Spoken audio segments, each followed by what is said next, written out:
What is going on, squad? How are we doing today? I hope the Sourdough Squad is doing well on this. What are we calling Mondays after losses? Grumpy Mondays, Angry Mondays? I don't know. We're just trying to come to grips with the reality of the 49ers, the reality of this team, and we're going to talk about today if it's time to hit the panic button. We're going to talk about how the 49ers move forward.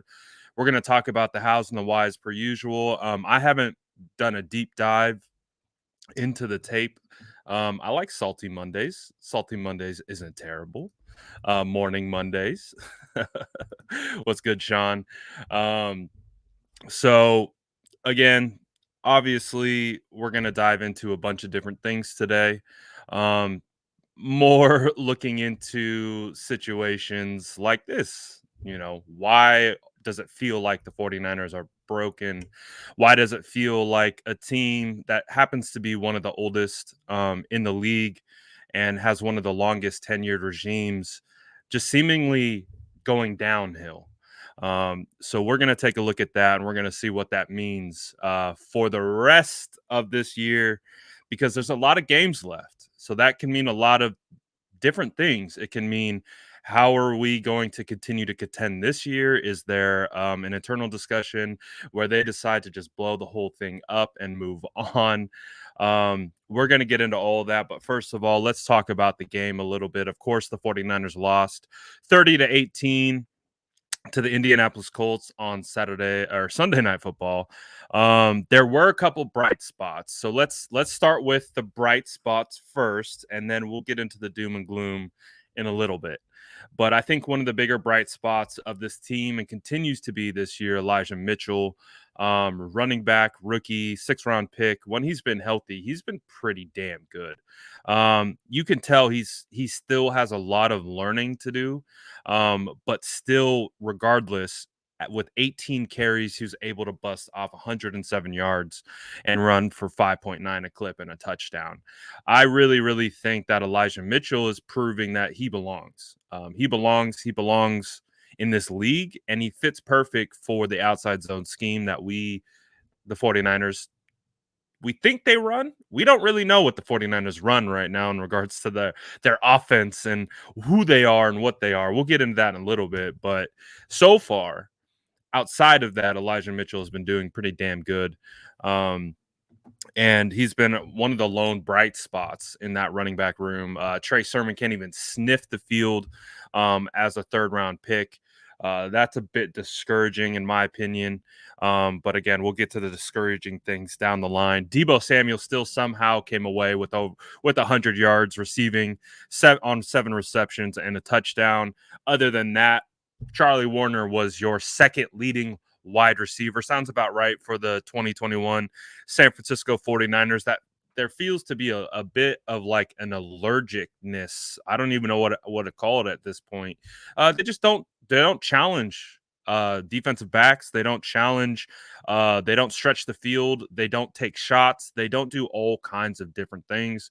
And that is going to trickle into a conversation about the quarterback, the head coach, and everything that is affected by that. But as of right now, Charlie Warner is your second leading receiver on the team with a whopping 30 yards on 2 catches. No discredit to Charlie Warner. Charlie Warner did pretty damn good. I think Charlie Warner honestly is taking a step above Ross Dwelly. We saw against the Cardinals that Ross Dwelly was having a really hard time in the blocking game, and I think we saw a lot of those same woes transfer over to this game. I really think Charlie Warner has always been the better blocker, but if Charlie Warner can catch the balls, then what are we doing here? I am a big fan of Ross Dwelly. I really am, but he is not having a good year this year. He isn't. He's had much better performances in years past. This year's just not having the performance that we would expect from him. I think he would expect from himself. And it's affecting a lot of things, especially in the run game, because the 49ers rely on their tight ends for creating blocking lanes on the outside. It's tight ends and fullbacks that do a lot of that. So when you don't have that, you see what happens as a result. A lot of a lot of missed blocks and a lot of stuffed runs when you don't have an all-pro tight end blocking on the edge for you, like we've gotten so used to from Kittle and taken for granted at this point. I think the most concerning thing about this game from the wide receiver perspective is again Brandon Ayuk. Um, Whether it's by his own fault, fault of the coaching staff, at fault of the quarterback being able to find Brandon Ayuk, um, one catch for 6 yards is just not going to cut it. Um, I think it's at a point where it's unacceptable. It's I think it's I think the fan base has justification to call foul on both sides, whether that's Brandon Ayuk not owning up to his side of things. Shanahan again keeps referencing his work ethic. They keep talking about his work ethic. If he's not going to work, then what are we doing here? Because you've heard the saying so many times, when talent doesn't work hard, hard work beats talent every time. And it's true. It really, really is true. When talent doesn't work hard, it becomes useless at a certain point. But we also recognize that the quarterback isn't targeting him, the quarterback isn't getting him the ball, or there's breakdowns before you can get him the ball. There's just a whole mess now going on with this Brandon Ayuk situation that I think is representative of a lot of the struggles of the team. But we'll again get into the struggles here in a second, trying to highlight some of the positives from the game before we start to evaluate, is it time to panic, and how do we move forward? Um, so on the offense, with what we saw, I'm gonna get into Jimmy Garoppolo later down the road. I'm not even gonna get into Jimmy right now. I would say this is probably one of Jimmy's worst performances of his career. Is representative of exactly what's going on this year and why the offense isn't working. It just wasn't a good game, wasn't a good showing by the offense outside the first drive, and then the other um, three-play drive that they had, two passes to Debo and the one to Warner, which actually looked like a broke down play. Um, so we'll get into that in a second. Um, on some of the positives on the defense is the defense played decently well, considering the circumstances. Um, I feel like Aziz Al-Shaair is really taking that step forward this year. I think Aziz Al-Shaair is playing just as well as Fred Warner. I think they are I think Aziz Al-Shaair, if he can continue this pace like we've talked about on this channel since the very beginning, if he can continue this pace throughout the entirety of the year playing next to a guy like Fred Warner, Aziz Al-Shaair will be considered one of the best linebackers in the NFL by the end of the year, just by correlation of playing next to Fred Warner. So with Aziz Al-Shaair continuing to step up and make plays and making his presence felt game in and game out, you see the athletic profile, you see him making good moves, you see him reading blocks and reading holes properly and stuffing runs and doing all the things that he needs to do. He's got a nose for a football. So Aziz Al-Shaair has been one of the biggest bright spots on this entire team. Um, Hopefully the 49ers keep him around. Nick Bosa is also a bright spot, but again, we understand there's going to be issues with Nick Bosa getting home if the other defenders on the defensive line aren't getting home. They're not creating pressures. They're not doing what they need to be doing. Nick Bosa, of course, is affected by a lot of things because he is the primary game plan for a lot of offensive lines when they're playing against the 49ers. Um, I think Emmanuel Mosley had a good game. I know people are starting to criticize him a little bit for some of the drops. One of the drops was a really, really hard catch to begin with, and then the other one just hit him in the chest plate. Rainy game, stuff happens. Other than that, will still give Emmanuel credit for being in position to make both of those plays and to make a lot of plays. And he continues to make plays throughout the season. So I think Emmanuel Mosley is someone that I haven't found a complaint on throughout this year. I think Emmanuel Mosley's been solid, and I think he's really, really been balling out. Yeah, could he have gotten a pick or two here or there yesterday? Yes, he could have, but I understand the circumstances. I'm not going to hold it against him. Rather, I'm going to look at him being in good position to make those plays. Again, we're at a point now though, even if he did make those plays, what's the offense gonna do with it? Are they gonna score points? Are they gonna actually take care of the football? So, I'm not gonna unload on my guy Emmanuel. I think Emmanuel had a great game. Um, we saw Talanoa have to step in because Jaquiski Tart left. We don't know what that means for the future. It could be an opportunity for Talanoa Hufanga to step in and get a lot of much needed experience for a guy that, let's face it, is probably not going to be here next year because that's where we're at. As we kind of run down the game of, oh, Brandon Ayuk had really two good returns again for 8 yards total combined. There's just not a lot of positives. I tried to go through some of them. I think there's still a lot of positive pockets on this team, but unfortunately, I didn't even talk about the offensive line. What am I doing? I know I didn't talk about the offensive line because I haven't done a full study yet on them, so I like to save my opinions on the offensive line until I've actually studied the tape. But I will say this about Jalen Moore. I think Jalen Moore has been a steal. Um, I think what he's proven, what he can do, his mobility and his pass set, I think he could develop into one of the better pass blockers in the NFL, with some time, of course, with some seasoning, more repetitions, a couple, maybe a year or two under his belt. I think Jalen Moore could be a damn player. Because again, one of things that I noticed of him when scouting him coming out of Eastern Michigan, he was a really good pass protector. He had really good pass blocking technique. He had really good timing, really good feet, really good hands, really good balance. And that has absolutely translated to the NFL. Sometimes it doesn't translate, but with Jalen Moore, it absolutely has. I think Jalen Moore has been great for considering the circumstances he's been inserted and how we've used him. I think Jalen Moore has been pretty damn good. I really do. So I think he could develop into something nice. He could develop into something nice, and we'll see. Obviously, Mike McGlinchey is playing. From my understanding, is playing on his 5th-year option. It'll be interesting. He'll be someone that will be in conversations throughout this. Are we in a rebuild? Are we in a retool? Are we? What are we doing? Are we blowing this up? Like, because those conversations are coming, and so when those conversations are coming, you start looking at veterans that contracts are either on their last year or they're coming close to needing an extension. So that's the unfortunate part about what we're headed to right now in this season. We are we are headed to the point where this front office has to decide with the trade deadline coming up.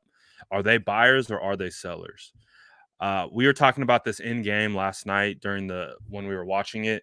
Um, the 49ers feel like they should be sellers. I wouldn't imagine they're buying. If you go back to the 2019 season and we saw the 49ers add guys like Emmanuel Sanders at the deadline, that really helped them take that next step.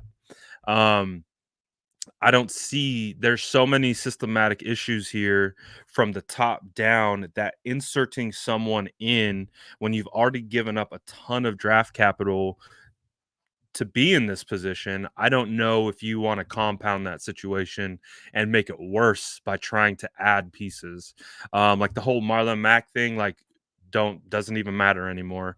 I really think you just ride it out with Elijah Mitchell as your starter, and if he gets hurt, you just ride with whoever's available. Um, I don't think Marlon Mack is necessarily an upgrade at this point.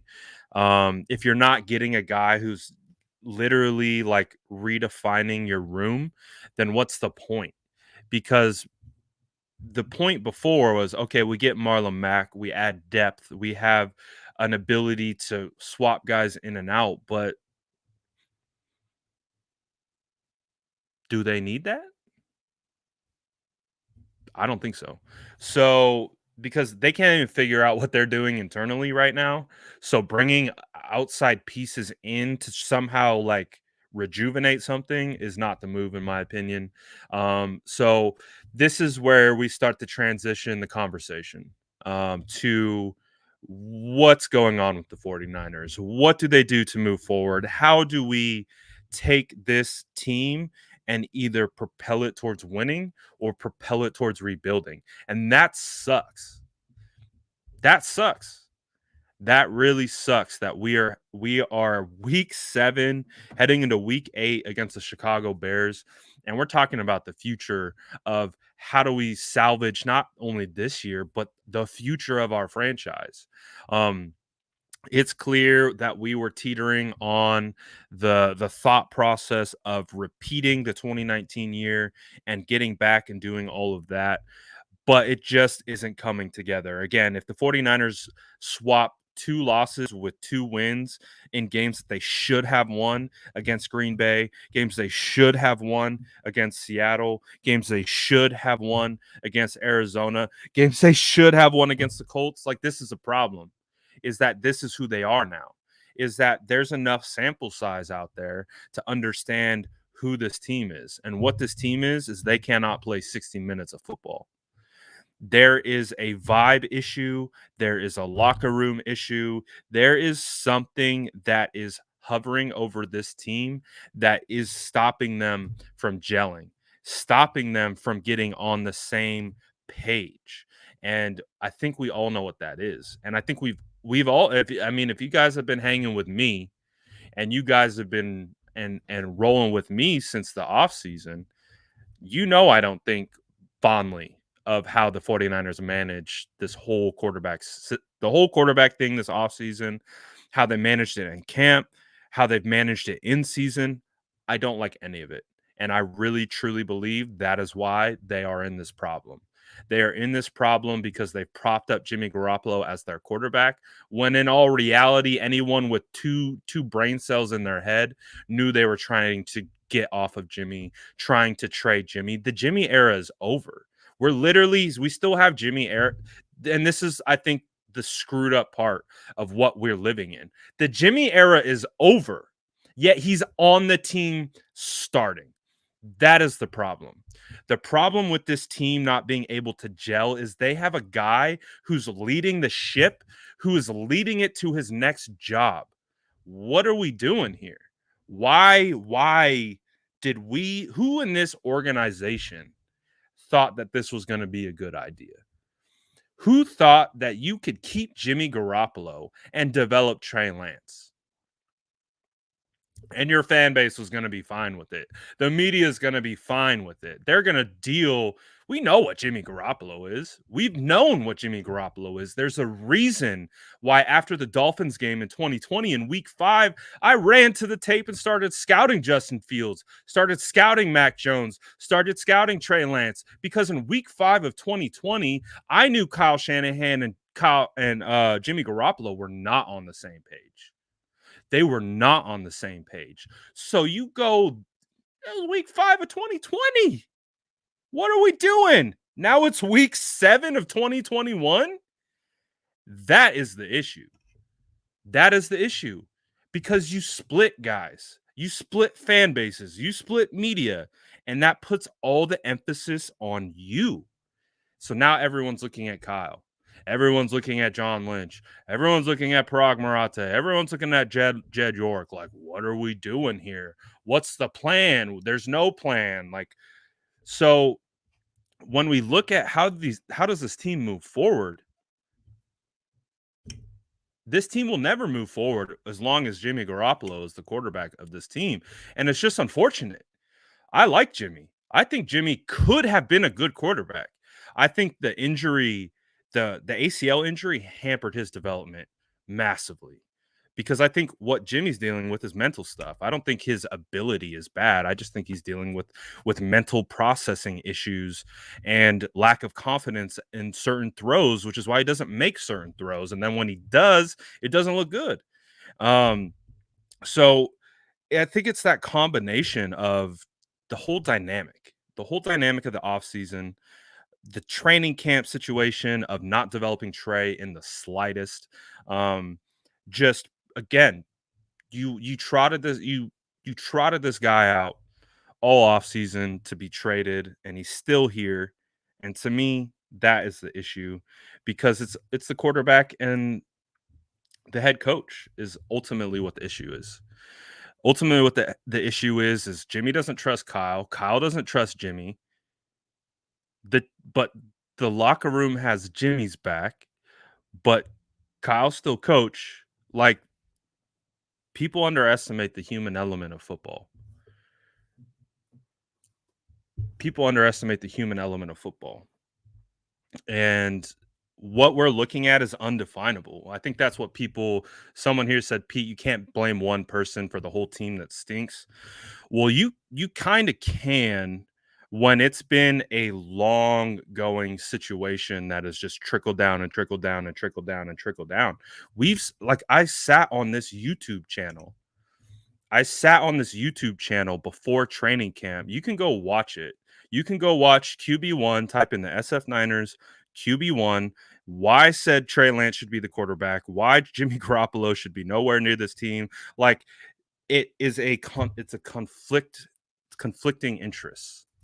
It's conflicting interests within the locker room, and I really feel like that energy has permeated into what this identity of this team is.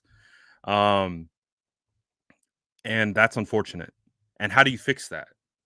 How do you fix like this culture that you've developed because you've the way you manage the situation? So that transitions into a little bit of Jimmy Garoppolo. I want to show this play art that Cam Inman posted onto Instagram. It was of the pick of the play. I just want to break it down. I just want to break it down and just watch it because when I saw this on the stream last night, I was very upset. I was very upset by the decision, and that's what I was saying on the stream. I was saying I wasn't even mad that the pass was like really bad and just it was a really bad pass. It was a bad decision. The decision to throw this ball is what is like what is wrong with the passing game? Why the passing game isn't working unless it's play action. If it's not play action, where it's the guys are like wide open, schemed open, Jimmy's just showing time and time again that he is having a hard time reading what is happening. So what you're gonna see, you got a 3-by-1, you got a bunch set, you got Sherfield, Sanu, Warner, you got Jawan Jennings on this side. And let's just watch as Warner comes in motion. He's going to be another pass blocker, but just watch how the develops, all the routes develop. You get Warner leaking, but let's go. I just can't. I just can't, man. This one's hard for me. This one's hard for me. Let's watch it again. I'm gonna try and stop it at a little better spot. I want to stop it right before the ball comes out of Jimmy's hand to kind of indicate where the receivers were at the point of when he decided to throw. So I think right there. All right. So ball's gone. You have two underneath bracketed defenders. You have two defenders over the top. And this is where we throw the ball. This is where we throw the ball. And again, I wasn't even talking about how terrible the pass was. It was a really ugly pass. But this to me is like how can't we be successful here? All right, they're giving you the under stuff. Take the under, get the first down, get out of bounds. Play situational football. If you were to throw it and he were to catch it, the time that it would take to just like I don't know. It's just I didn't understand why he was throwing it to where he was throwing it. Again, this is just play art to indicate where he was throwing it and where the coverage was. And it just kind of feels like this is what defense do to us. I just feel like this is what defense do to us. They sit on things and they dare guys to make throws. Because you can see right here, if you're choosing one side of the field, you could see that the left side is the open side of the field. They have the right sides closed down because they understand that's where Jimmy wants to throw to. Um, I don't like this decision. I don't like it at all. I just like I it just hurts my brain. It hurts my brain to why we would make a decision like that, especially when the game's on the line. Especially when the game's on the line. Now, not everyone played well. This isn't a one person situation. It's not like we're just here to dump on one human being and all of that kind of stuff. But there's at a certain point, right? We're talking about how do we hold people accountable? What's going on? Why is it going on? And it's a combination right now. It's a combination of a lot of things. It's a combination of the quarterback and head coach not being on the same page, which happens to be the play caller and play designer. Um, there's multiple opportunities. I think Baldy just did a breakdown about how uh they schemed open Brandon Ayuk. It would have been like an 80-yard touchdown, but don't have enough time to throw it. Don't have enough time to let the thing go. It's a combination. It's really hard to put it on one person, but the reason why I keep coming back to the offseason is because it starts, I think, with Jimmy and Kyle, because the offense is struggling. It's not the defense. The defense is doing a good job. So it's not the entire team that is struggling. It's one phase, which is the offense. And the offense is continuing to be out of sync. And, you know, I tell this story. I don't know if it has any whatever to what we're talking about, but I just remember one of my first games that I ever played in college was actually at Sierra College. That's where Brandon Ayuk played his community college. And I was playing left guard that game. And I just remember my quarterback coming to the huddle and he was shaking. Like he was so nervous and just not didn't have the vibe, didn't have the confidence. So I felt like everyone in the huddle just be like, dude. And I had to say something to him of like, all right, man, let's lock in, let's get going. Like we're playing now. But, like, I think when a quarterback is in that vibe, again, your offensive coordinator has been who happens to be the GM and head coach, was trying to trade you all off season, when you're worried about making mistakes, you press, you make bad decisions, you don't see the field maybe as well as you should. Um, so it's just whether it is justifiably Jimmy and Kyle's fault, it is their fault. It at the end of the day, that's what it comes down to. It's what we've been saying since day one. The issues with the offense is it just comes down to those two, and it's a trickle down because those are the two leaders. And when the two leaders are at a divide, that energy permeates throughout the offensive room. And then you have two quarterbacks. It's not even an energy split, but then you have a third quarterback and Trey Lance that's in the building. Um, it makes for a lot of bad energy. Um, I think this was a good point too about where Kyle Shanahan is not doing his part. Um, the fact that you have defensive players saying, "Thank God the 49ers got away from doing what was working because we couldn't stop it." And at a certain point, you know, at a certain point, everyone's seeing this. Everyone's seeing this. So it becomes a situation that just becomes a little bit harder to manage from an expectation standpoint because we don't know how to apply expectation to this team right now. Like what are we expecting them to do? We don't know what type of game plan they want to run. All that play action stuff. I think a lot of us were expecting to see that with Trey Lance in his first start. We didn't see that. We saw a completely different offense being run out of shotgun and pistol formations and things like that.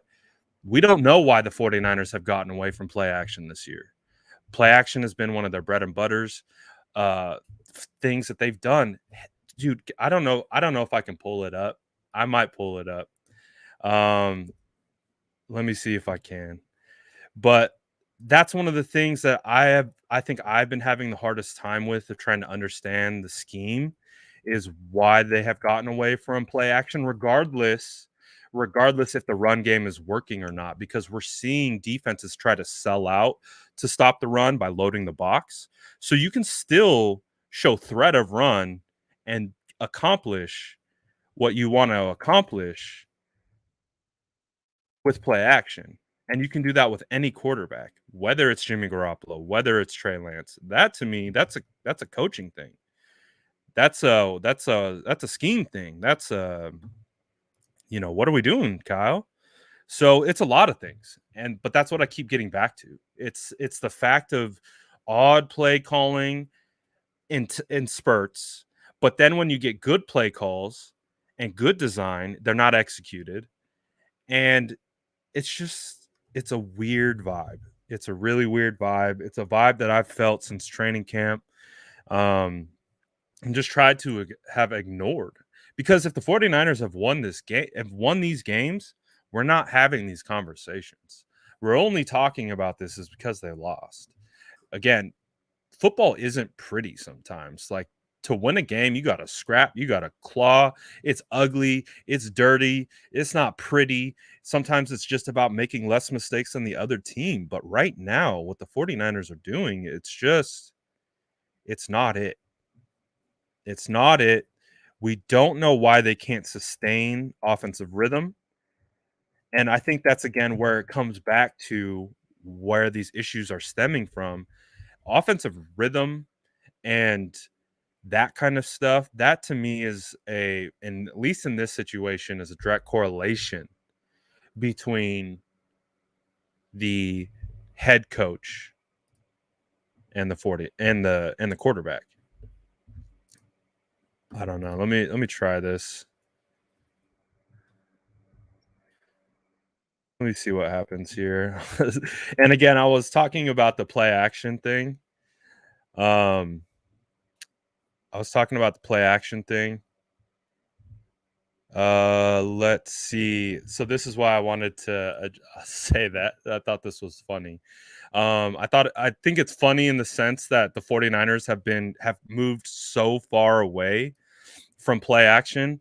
I want to show you guys the first thing that I ever DM'd Trey Lance.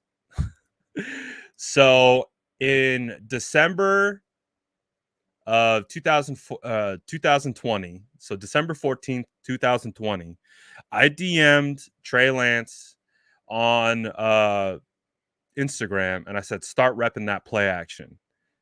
That was in December. And it's funny that we're this far into it.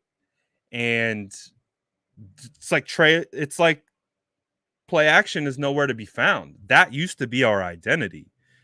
That used to be our identity. That used to be what we were about. That used to be like why teams were so afraid of us. Why they why they it made it so difficult to stop what we were doing.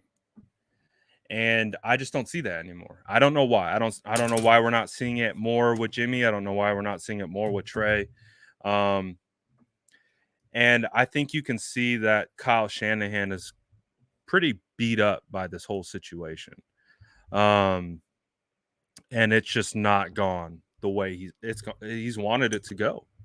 Again, you can go back to that one press conference, right, where he was super angry and it was essentially, I think he said over 7 times that he wants a starting quarterback. He said starting quarterback like 7 times with Jimmy Garoppolo still on the roster and what they were looking for. Um, that kind of stuff sends waves and lingers and hangs around and pops back up when things don't go right. Um, so it just kind of feels like that. Just feels like there's no right answer right now because you have two quarterbacks. And the way that the 49ers have gone about the offseason, keeping two quarterbacks and not winning, the plan goes to hell. The the plan goes away. So, and this is a thing, like nobody knows but this is from everything that I know, and I've heard it out of John Lynch's mouth, is that Kyle makes the personnel decisions. Even when they were going through the draft process, when they had that dual meeting where Kyle went wild, it was because John Lynch was like, "Well, that's a Kyle question. Deferred all personnel questions to Kyle." So to me, that tells me Kyle's the one making those decisions. But again, they've talked about it as well. They're not going to let Jimmy go for nothing. They clearly think he's worth more and have been trying to sell him for a better part of a year, but just have been unsuccessful. And it just feels like as a result, of not just cutting ties, it just feels like it's compounded now. And now it's compounding more and more and more because they're not winning. Again, if they were winning, this would be a much different conversation. We would be able to talk about these conversations in a lot different manner because they would have a positive record. But because they don't have a positive record, we're not talking about, oh, these guys can improve here. They can improve how they're calling plays. They can improve how Jimmy Garoppolo's seeing the field and how they're targeting certain guys. They could do that, could be the conversation right now. But it's not because they've lost a couple games that they should have won. So now it's like what's happening? Um the 49ers have signed Tony Jefferson to the practice squad. That was just announced right now. So Tony Jefferson is back with the team, guys. Tony Jefferson is back with the team. That just came through right now. Signed to the practice squad. So that is going on. So reinforcements are coming, guys. Reinforcements are coming. So Tony Jefferson's coming. But yeah, it's there's a lot of it just feels disjointed. And I feel like that's why the question we're asking is, why does it feel disjointed? And I feel like the answer is it feels disjointed on the offensive side. Again, defense is doing okay considering the injuries they've had and how they've had to overcome certain things. They're doing okay. It's the offense that continues to sputter and struggle, yet they have the most experience and veterans and guys who've been there and done that before. And that's the problem, is like, why is the most experienced group having problems? And they're disjointed. And I think that goes back to the offseason. So how do you fix that? I don't know. I don't know how you fix that. I don't know if Justin Willis suspension was lifted by the NFL. Let's go. Wait, they call him Justin Willis? Jordan Willis is his name. So the 49ers are going to get Jordan Willis back. And they have signed Tony Jefferson to the practice squad. Again, I saw Tony Jefferson all training camp. Tony Jefferson wasn't anything exciting or groundbreaking to write home about, but again, probably speaks to Jaquiski Tartt's injury a little bit more.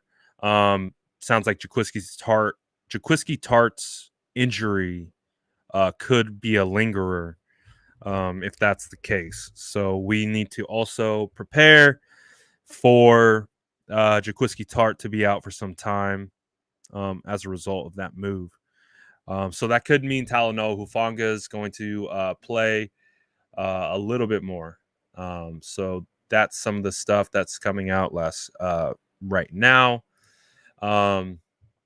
John Reed said, without the rain last night, would the outcome have been any different? 100%. I feel like the rain was a huge factor. The rain was another element. It was like, I don't know. It was like an obstacle added to the game, a difficult game where you just like add another obstacle to it. That's how bad the rain was. Um, but again, both teams played in the rain, and I think Kyle Shanahan said it best. Both teams played in the rain, but their team seemed to throw and catch the ball better than ours. So was the rain a huge factor? 100%. But it was also a huge factor for the Colts. And that's exactly what Kyle said. And I like the answer of basically saying, yeah, well, they happened to catch the ball and throw it better than we did in the rain. And that's what it comes down to. So I'm not going to use the rain as an excuse because the rain didn't have an effect on play action. The rain didn't have an effect on reads that were being made. Like, so that's again what we keep coming back to. We keep coming back to play calling. We keep coming back to execution of the play calling from the quarterback position. I felt like the offensive line held up fine. I felt like the running backs did a good job. Um, it's just I'm interested to know how Luke feels. I know Luke has been one of the most outspoken guys who's always is going to give a objective perspective, but looking out for Jimmy, and I respect the way he goes about his business. I would actually like to know what Luke thinks about Jimmy and how he played and what his thoughts are, to see if anything is as changed or swayed, um, because it's just it for me. It's just at this point where Jimmy Garoppolo doesn't appear to be the guy that we need him to be to take the 49ers over the hump, in regards to winning games. He's like stuck there right in the middle. It feels like Jimmy is responsible for games being won, but he's also responsible for games being lost. So it's just like, at what point is there a shift? But at what point do you shift the entire locker room? Do you completely like affect the way the locker room has been built up until this point? Um yes, the Colts have honestly one of the best offensive lines in my opinion. Outside of Eric Fisher. Eric Fisher's trash, but um they had one of their tackles retire on them. So I sympathize with that. But Kelly and Nelson together, fire. I would just run right behind those two all day. With Jonathan Taylor, uh, so I'm not like worried about that. I think that just speaks to our interior defensive line. We don't have interior defensive linemen right now that can stop the run. Javon Kinlaw, when he was playing, he was doing a really good job of occupying two blockers, and that's really what I wanted from Javon Kinlaw. But since Javon Kinlaw has gone out, there has really been no one to step in and take on that pressure, from the interior defensive line standpoint. Um, because there's just not a big space eater like that. DJ Jones is a smaller size defensive lineman. Zach Kerr, same style. Kevin Givens, same style. So the big beef that we had up front, Mo Hurst was doing well in his limited snaps. He's not playing now, and Javon Kinlow's not playing now. So the the middle of our defense is open to get gashed. The middle of our defense is open to get gashed, which is really difficult because that is probably where we need to be in the most stout. I think we could live with subpar edge play because we have such good linebackers.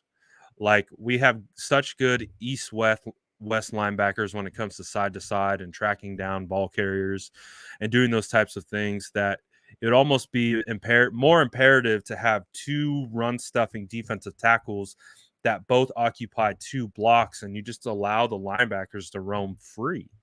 But they don't have that. That was the plan with Javon Kinlaw, but it's an issue. It's an issue. Um, Sean says, I think Kyle's creating an environment of distrust. I mean, the external environment is that's what it's becoming, because no one can make sense of any of it. Um, we only have the information that we have, and we can only do what we have with that information. And it does feel like it is creating an environment of distrust, because when you prop up your leader, the leader of your franchise. They call him franchise. The entire captains on the offense rally behind your franchise, and you trot him out for sale while still saying he's your starting quarterback when everyone knows that's not the case. And you like there's clearly agendas going on behind the scenes, and people see that, and then that creates questions, which then creates distrust, which then creates negative energy and vibes, which is huge in my opinion in regards to trying to understand why something is the way it is from an emotional standpoint. And right now this team is emotionally broken. It really feels like they're emotionally broken.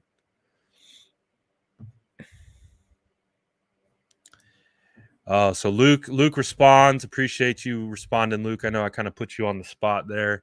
Luke said, I would say Jimmy has another dry game against the Bears, and if it doesn't go well, then give Trey the rematch. Give Trey his rematch and Kyle against AZ and move forward, even though it's not ideal for Trey to deal with this. I think, and again, that's why we love Luke around here. Luke is very fair, and it's great insight. It really is of someone who's thinking about it a little bit more objectively. I think there's a lot of good points there. I appreciate you, Luke, hopping in on that. I know I put you on the spot there. I appreciate it. Um, but yeah, I agree. It's just so I'm trying to bring it back. I think you guys kind of understand where I think the issues lie, which is quarterback, head coach, quarterback, head coach, and the whole offense is suffering as a result. Not only that, we understand losing Raheem Mostert, losing Jeff Wilson, and just having clearly unproven running backs has really done some work on this offense and has really hurt some of the rhythm and some of the things that they're trying to accomplish in the run game. We can't discredit that. We can't just like, and I think in all of this, I think people need to take a step back and give Raheem Mostert his props. He was not talked about in high regard this offseason. He was not mentioned as someone who was really a true impact on this team. I think we're all seeing that. I think we're all seeing what the impact of missing Raheem Mostert is. Um, I think Raheem Mostert has this ability to read blocks and read his read his offensive lineman much better than someone who, like Elijah Mitchell, who's been playing really well, or Trey Sermon, or Jamichael Hasty, just doesn't have the same juice. Doesn't have the same juice um as Mostert right now. One of the reasons why the outside zone was so good is because Raheem Mostert was so good at forcing defenses to flow over the top. So when defenses are flowing over the top and they're selling to the outside, they are like unnoticeably creating cutback lanes, or they're creating lanes for a simple cut up field of north and south, and you put on the 4-3 speed, he's out. I think that's what Raheem Mostert, and what we're really missing from Raheem Mostert, is that ability to stretch a defense, the ability to force linebackers and defensive linemen to flow one way so hard, because if they don't get to their spot, they are going to miss Raheem Mostert.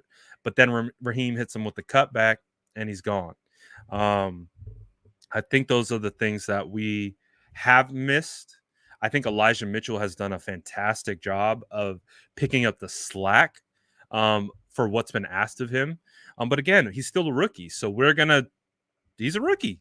He's going to be better. He's going to get better.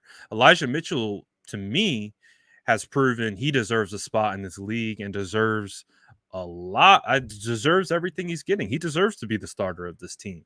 Absolutely. Over guys like JaMychal Hasty, but and even Trey Sermon, but he's still a rookie and he's still learning to run behind this offensive line. There's timing involved when running behind offensive linemen. And if you don't know their tendencies and you don't know what they want to do and how they like to do things, you can put yourself out of position really easily. You can put your offensive lineman out of position really easily, which is what we've been seeing this year. Um, so do we miss Mostert? Yeah, we do. Has Elijah Mitchell done a phenomenal job stepping in? 100%. Um, but both things can be true. We can still miss Raheem Mostert, and Elijah Mitchell is still doing a really good job. Um, so all things considered, the 49ers have a winnable game coming up against the Chicago Bears. The Chicago Bears have been playing awful. Not good. They kind of feel I've honestly felt for a lot of this offseason, the Chicago Bears have been our doppelganger. They've been like the team that kind of closely resembles like how we're built. They have Khalil Mack, elite edge rusher. They have Roquan Smith in the middle, super, super good linebacker. They have some talented defensive linemen. They have some talented defensive backs. They have an offensive guru as a head coach, but the offense doesn't move. They had the same kind of weird offseason with the quarterback situation of propping up Andy Dalton as quarterback one when everyone in the world knew Andy Dalton is nothing more than a bridge guy who would eventually get replaced by Fields. But you can see what that messaging does to a fan base, because fans aren't stupid. They understand the investment and what that is. And fans are, if you haven't noticed, fans are either looking to the future or they're looking to the past. There aren't very many fans that live in the right now, that live in what we are right now. They're either looking how we get better or they're looking why we aren't better. And that's either looking to the future or looking toward the past, not looking right now. And so when you say, "Oh, Andy Dalton QB1," everyone says no. No. Jimmy Garoppolo's the starter of this team, even though we invested a ton of capital into Trey Lance. At the end of the day, no. Trey Lance, this isn't Jimmy's team. It's Jimmy's team right now, but the guy's team, who it is on the roster. He's sitting right next to Jimmy. They're hugging each other after touchdowns and they're replacing each other in game, in drive. This is Trey's team. It's Jimmy's team right now, but this is Trey's team. That in of itself creates issues. That in of itself can create energy issues, disconnects, people being on this different. So trying to take some deep breaths.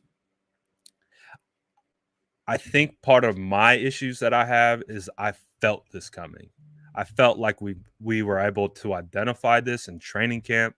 I felt like we were able to project what is happening because of the tumultuous offseason that has occurred, how it translated into training camp. Again, guys, I will never forget this sequence at training camp. I will never forget. And if I ever have the opportunity to talk to Kyle Shanahan, I'm going to ask him about this because I just want to know what they were doing. Because on the first day, I talk about it all the time. You guys are probably tired of hearing this. If you guys have watched this channel before. But the very first day of pads and the second day of pads, it was the Trey Lance show. It was the Trey Lance obliterating our defense with zone reads, with insane throws, outside the pocket, in the pocket, deep throws, short throws. It didn't matter. Trey Lance was doing things that you see Jimmy. You know, you talk about Jimmy had the best camp he's ever had. When people ask me, has Jimmy had the best camp he's ever had? I couldn't answer because I'm like, this was my first camp. I don't know. I don't know what he's been in the past. But if this is his best camp, that's not a good camp from a veteran quarterback. So again, they start out first 2 day of pads. Trey Lance goes off for 2 days in a row, and then they shut down his offense.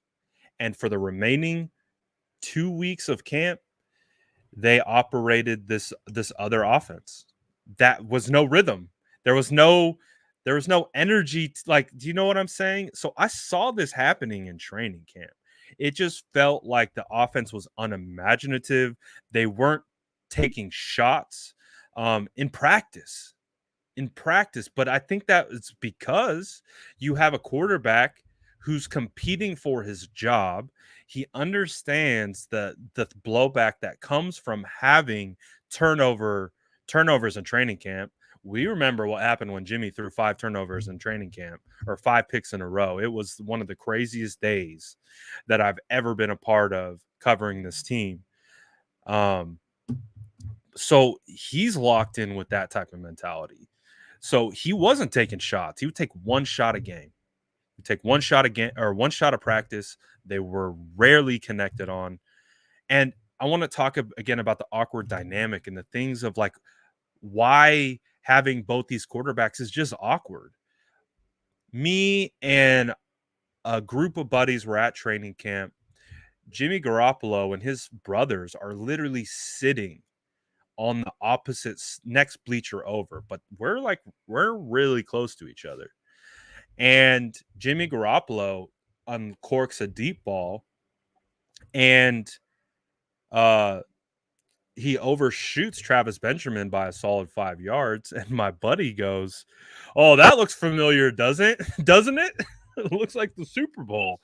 And again, it's like it becomes more awkward because I guarantee you his brothers heard it. I guarantee you, and that was actually I think the practice that he stayed after and started throwing deep balls. Um, there's so much energy that comes at you when you insert this young quarterback in Trey Lance, and you see it there in front of you, and you're comparing it because that's what we do as evaluators. We're comparing, we're trying to analyze, we're trying to compare people, like we're trying to evaluate them in a vacuum and then compare each vacuum to one another. But when you watching it at training camp and they had those 2 practices of Trey Lance going off and then they shut it down, and Trey Lance, they just like wouldn't put Trey Lance in the with the first team unit and just wouldn't do it. Would not do it. What did we see against the Arizona Cardinals? This offensive line and Trey Lance, they were not on the same page. Um, People, I don't think, understand that drop back depth in a pass when quarterbacks are passing is very synced to the offensive line. The offensive line gets because we don't have eyes in the back of our head, right? We don't have eyes in the back of our head. So we have to know every time where uh the quarterback is going to hitch at, where his drop point is. Between Trey Lance and Jimmy Garoppolo, there's like a 2 to 3 yard difference. There's like a 2 to 3 yard difference in there where they drop and they hitch, and that changes everything for the offensive line and pass protection. And the starting O line didn't get to rep that. The starting O line didn't get to work with Trey Lance in training camp, and it boggles my mind. And does that create issues internally? Does that like does are the wide receivers pissed at the situation? Debo's been around. Debo has gone through the ups and downs of the NFL already, and he's clearly survived and he's on the uptick. But we're seeing it. Brandon Ayuk now go through that, and him and Kyle are clearly not on the same page. Him and Kyle are clearly not on the same page, but that's what it feels like across the board. It feels like guys aren't on the same page, whether that's philosophically, like from a psychological standpoint. Um, I don't know. It feels like there needs to be some massive, like, cleansing of energy. Like, that's what it feels like. I've been on teams that have good players, that have good players. But when there's this energy, it kind of it kind of it permeates onto your team. Um, there's always when I was in the business world, uh, one of the terms that they used a lot was the fish rots from the head down. And the point being, like, the guys at the top set the tone, and it's up for the guys at the top to either fix what is trickling down, or that's just what it is. And it just feels like what's happening is happening at a top level, and it's trickling down to the rest of the team. Again, you guys know I interviewed players before.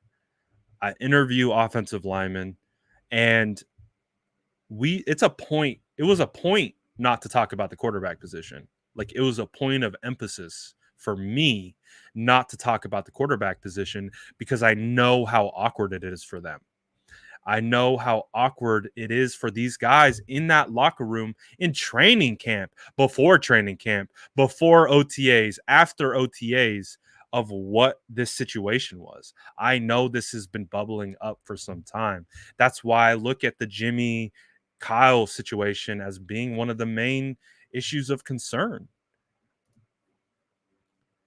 Luke says, shout out level heads, Brad, Sean, James, coach. Yeah, we know the Sourdough Squad vets always got the level heads. Sourdough Squad vets always got the level heads. Level heads prevail around here. We can be upset. We can vent here, um, as well. We're not going to judge anyone for venting. Um, but we try to keep it logical. We try to keep it make sense. You guys can check me if I'm saying something that's doesn't smell right. I get it. But I think at the end of the day, when we look at this team and we look at how they're executing, we look at the vibe. The biggest thing for me, again, I talk about this all the time. I scout with vibe. I'm a big vibrations guy, big vibe, big psychology, sports psychology, and how all that intertwines into how it makes you perform on the field, because it has a direct correlation. It has a direct correlation, which is why Brandon Ayuk isn't doing what he needs to be doing, which is why Jimmy Garoppolo isn't doing what he needs to be doing. There's all kinds of other things at play that is impacting these guys' actual performance on the field. It's not because they're not talented. It's because what's going on in here and in their hearts and in their souls, based on the how these teams are working together, it's not working. Their vibes aren't matching. So how do you correct that? How do you move forward from that?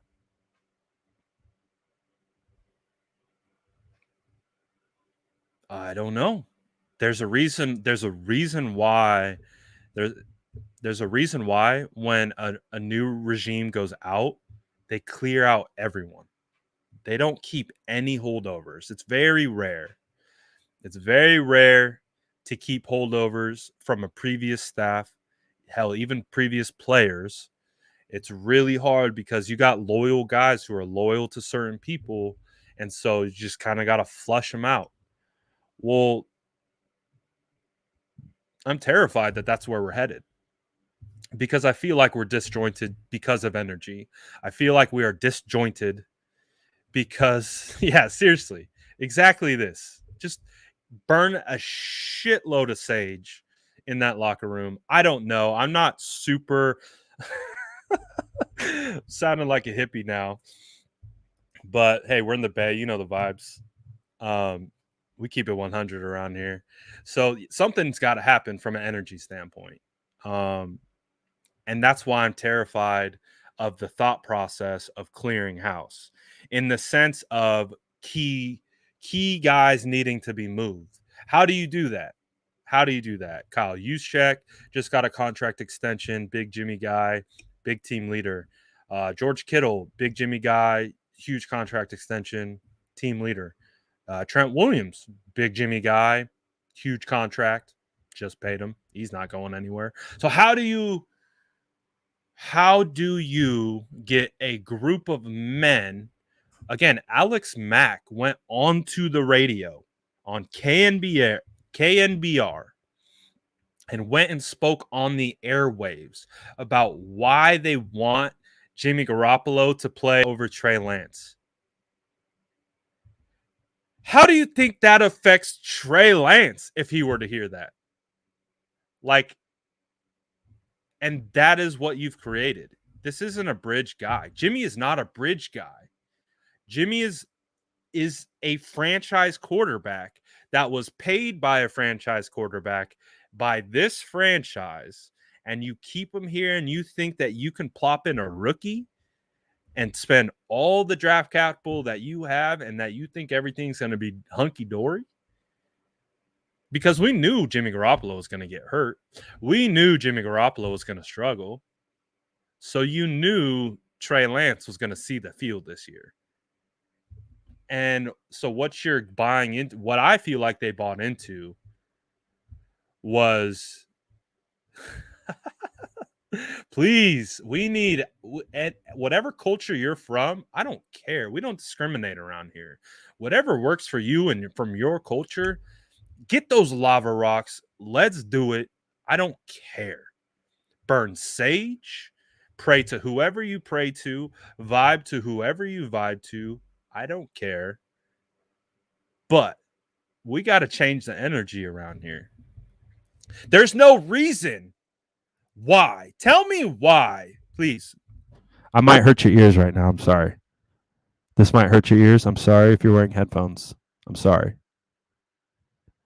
Why does Dante Pettis have more receptions than Brandon Ayuk on this year? Tell me why. Kyle, tell me why. Kyle, tell me why Dante Pettis has more receptions this year than Brandon Ayuk. Kyle, tell me why. Kyle, oh Kyle, tell me why Brandon Ayuk can't get the ball to save his life. Please tell me.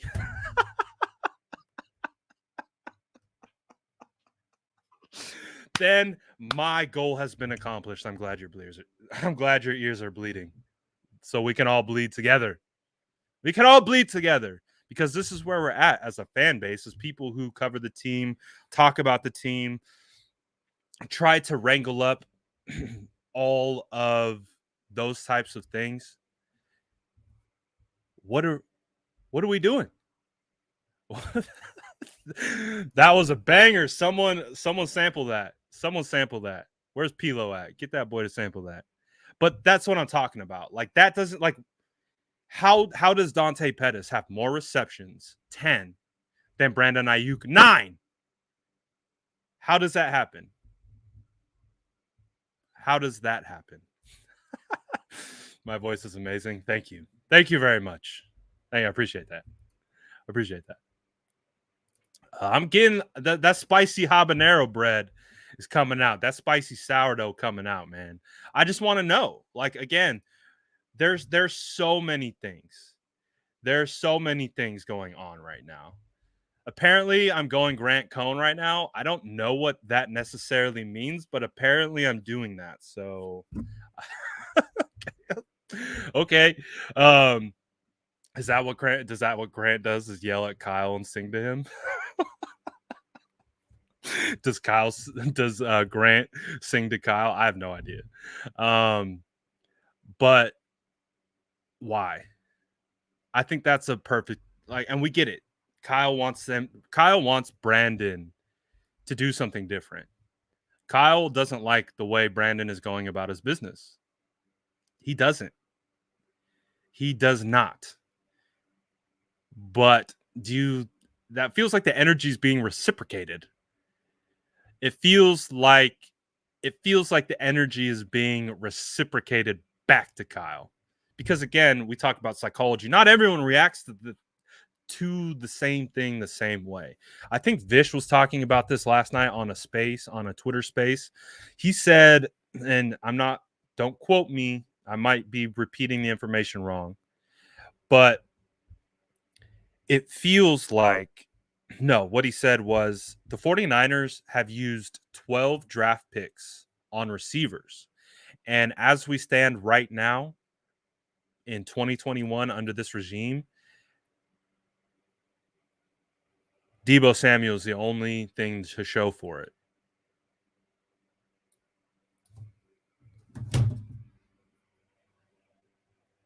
Don't you ever troll me like that, Dylan. Now I can't trust you for updates, Dylan. Now I can't trust Dylan for updates. Dylan's been put on update timeout and has lost the trust. Sorry, Dylan. If you're gonna drop updates in the chat, they better be on point, or we don't we don't we don't look at those anymore. I love you, Dylan. I know you've been around, but just so you know, we can't trust your updates anymore because you literally made me go check Twitter. Bad.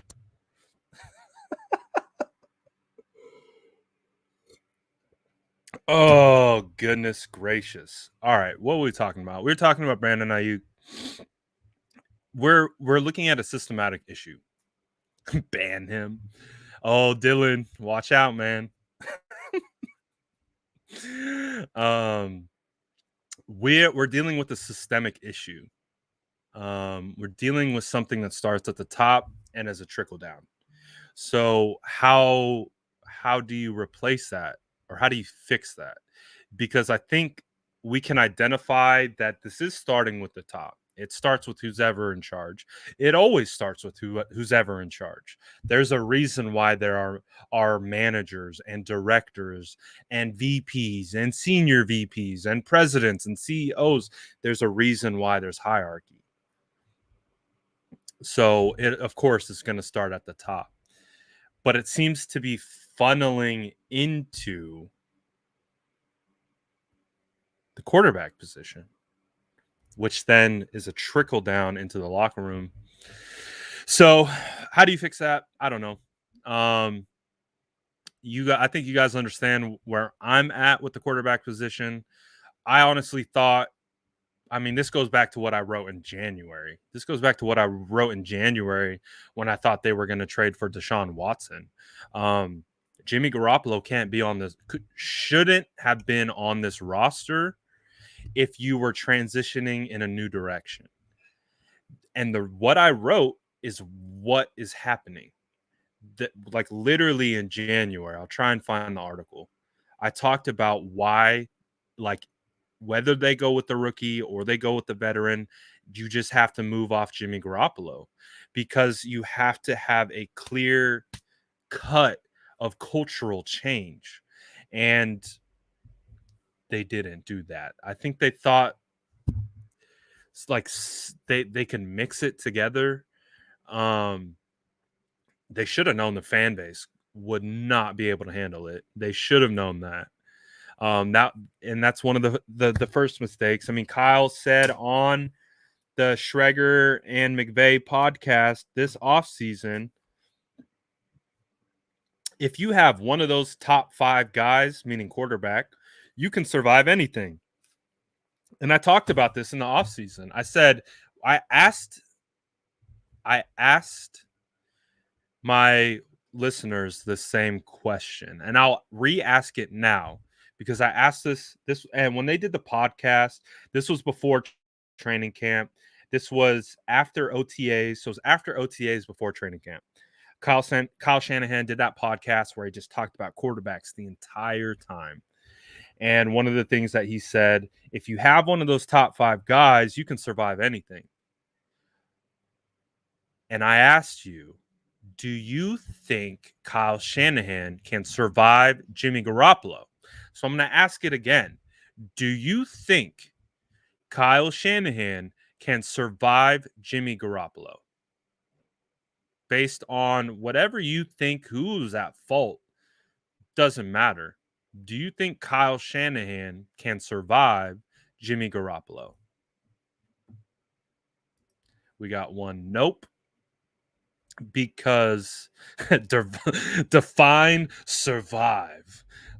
Each one gets a pick at no. essentially survive, meaning not getting fired. And I asked this in the off season before training camp, and I said, "Do you think?" Because that's what I've talked about this for nonstop. I said the entire off season, Kyle went into January with about a rope that you could wrap around the world. He had so much rope from this fan base, but the entire offseason, again, of propping up Jimmy Garoppolo as the starter while trying to trade him, he burned that rope of people believing what he is and who he is. The Eagles are finalizing a trade that would send Joe Flacco to the Jets. Quarterback trade, guys. It's not Jimmy though. It's the other guy that it's the other guy that Kyle Shanahan tried to sign this offseason. It's perfect that it's a guy that at least a quarterback gets traded that Kyle Shanahan tried to replace Jimmy Garoppolo with. He tried to trade, or he tried, like, Joe Flacco was in our building. Joe Flacco walked in the door with Jimmy Garoppolo under contract and Trey Lance. I think Trey Lance was already on the team. It might have been before the draft, but they had already traded up. And Joe Flacco comes walking in the door with Jimmy Garoppolo on the roster. Do you think that sends good vibes? I think that sends good vibes to everyone inside that locker room, because if they sign Joe Flacco, guess who's not the quarterback here anymore? It's not Trey Lance. It's Jimmy Garoppolo. Like, that in of itself does not set up good continuity between your play caller and head coach. And again, the question was, do you think Kyle Shanahan thinks that he can survive Jimmy Garoppolo? No. The question, look, there's a yes. Yes, he will, which means he will survive it. But essentially saying, yeah, no, I don't think he can survive Jimmy Garoppolo at this point. So this is it. This is the next step. This is the next stage of evolution of, like, because I know everyone's talking about firing people. I don't necessarily think anyone's going to get fired. I mean, it would take the most utter collapse. I won't say never in the NFL. Never say never in the NFL. I was that guy. I was that guy who was watching what was going on with the Raiders with Jack Del Rio a year after they had just went to the playoffs. He just signed an extension. And I had a podcast with a Raider buddy of mine at that time, and I was profusely adamant about how Jack Del Rio was going to get fired at the end of the year. I was so profusely adamant that and this was the offseason, because the offseason was being managed so terribly. That's the context. The offseason for that Raiders was managed really bad. And I said, oh, if the season continues bad, there's no way he survives this. And he didn't. He got fired at the end of the year, 1 year removed from a contract extension, 1 year removed from taking them to the playoffs. So that could happen here, but maybe because I'm insulated in this world, maybe I don't have that same fresh perspective like of the Raiders, but that's what it feels like a little bit. It feels like mismanagement of situations is why we're here. Does that mean someone's going to get fired? I don't think so. I don't think firing anyone solves anything. I think you just further create an issue. And I think the reason why fans like the idea of firing people is because it's something they can wrap their heads around. It's something that we can say, oh, look, a change, and it will change. We don't know what the change is. We're just excited that it's changing and not going to be what it was. That's not always the best. It might feel that way sometimes, but I don't think that's how it should be right now. I think Kyle Shanahan is suffering from this offseason, suffering from 2020, trying to piece together this year to make it look like 2019, but it's just not happening.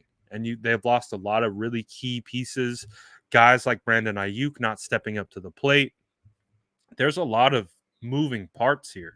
So I'm not one to say fire Shanahan. I don't think Kyle should go anywhere. I really think that Kyle should stick this out. I will be honest with you when I say, as someone who's a huge fan of Kyle, I'm not loving the way he's operated this offseason. I feel like a lot of this is self-inflicted. I feel like he's taken a step back as a play caller. I feel like he's starting to bring a lot of questions about situational play calling and clock management into the forefront of people's minds, which is doubting his play calling as a result. Just got to switch some things up. Just got to switch some things up. And I don't know how you do that at this point outside of just trying a couple new pieces than what has been working up until this point. But it's just 49ers, they're stuck in a really tough space right now. But that doesn't mean I think Kyle needs to go. I think Kyle should be here. I think Kyle 100% deserves another year. This year and next year. If next year doesn't work out, I think next year is the hot seat year for Kyle. I'm not ready to put him on the hot seat yet. I know everyone else has. I know everyone else has. I'm not ready to do that yet. I will question him and talk about the things that I don't like that he's done from my perspective, of course. Um, but they aren't fireable offenses. Because on one hand, I think I understand part of it. I understand Jimmy and the ties to Jimmy and the money that's been tied to Jimmy and all that kind of stuff. And there's a lot of other things in play than what we think is happening. It's not as cut and dry as we always talk about. So I think I think Kyle Shanahan deserves 2 more years. That's it. He Austin thinks he deserves to go now, but what do you get if he goes now? And that's my counter question is what do you get if you fire Kyle Shanahan now? What do you get next year? Who's walking in that door? If you're firing Kyle Shanahan this year, that means you're firing your general manager. That means you're firing your director of player personnel. That means you're firing your head coach, your offensive coordinator, and his entire staff. So that entire staff goes with him. They don't stay around. If you are firing Kyle, you are not only firing him, you're firing the entire staff, and you are going to be blowing up the team, which means you're trading away your Trent Williams, you're trading away Kyle Juszczyk, you're trading away George Kittle, you're trading away Nick Bosa, you're trading away Fred Warner potentially. Is that what you want? Do you want to head spin down into another 5-year plan of rebuilding? I don't think you do. So I think what you really want is you want to salvage what we have now. I think we can understand and compartmentalize why these issues are happening, which surrounds this offseason, the tumultuous offseason, and how it's trickled into this year of having two quarterbacks and thinking that would work. Guess what? It didn't. And it's not. And it's created a lot of issues. Okay, it is what it is. But you have to use this year to figure out how to get on track for next year and reset. Who knows? Who knows? What if they insert Trey Lance into the lineup? What if Kyle starts doing some of the things that we've been conceptualizing? More play action, more under center, less emphasis on pistol and shotgun formations. Just get back to the offense. Just put Trey Lance in it and then add the element of the run, of the zone read, of the 11-11 football to the existing offense that you ran all training camp. That's what I don't understand. That's what I don't understand. Um, but what if they do and it starts working and they start winning games and they start compounding good small victories on top of small victories, because when you have a rookie quarterback, that's what it is. With a rookie, it changes our expectation. With Jimmy, we expect them to be perfect and to win now. Because guess what? They have an offensive coordinator who's been running this team for 5 years and a quarterback who's been in the system for 4. So we expect better execution. We expect better fluidity from that unit. So unfortunately, when we don't see it, it becomes a really, really big issue. And who knows? Who knows what the offense could evolve into?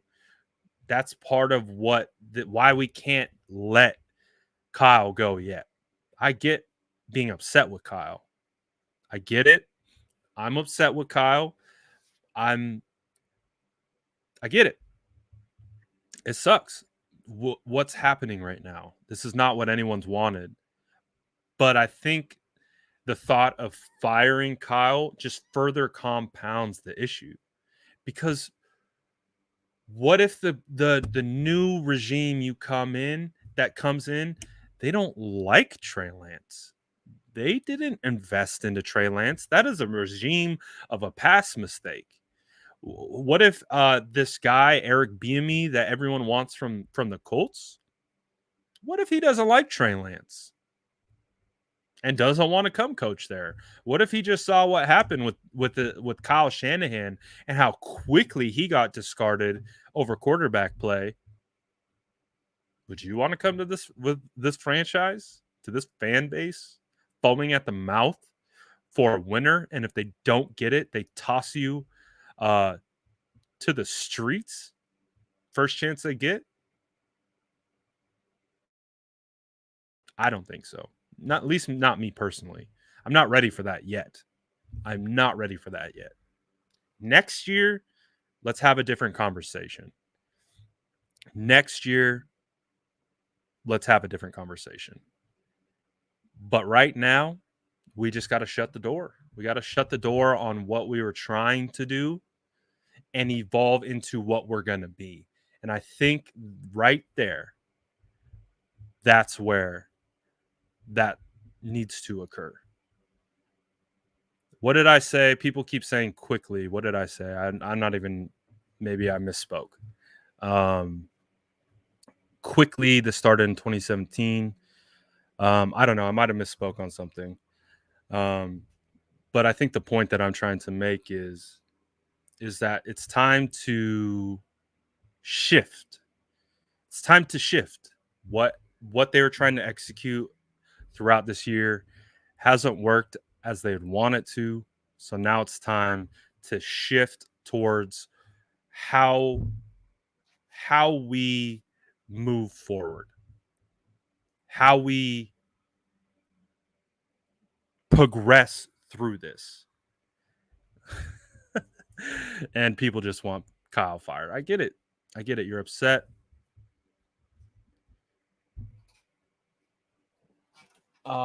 So it is what it is. I don't think, like I said, I don't think right now is the time. Why would we fire Kyle right now? That's just an angry response. And I get it. Be upset, be angry, do all those things. But firing him right now does nothing for the franchise.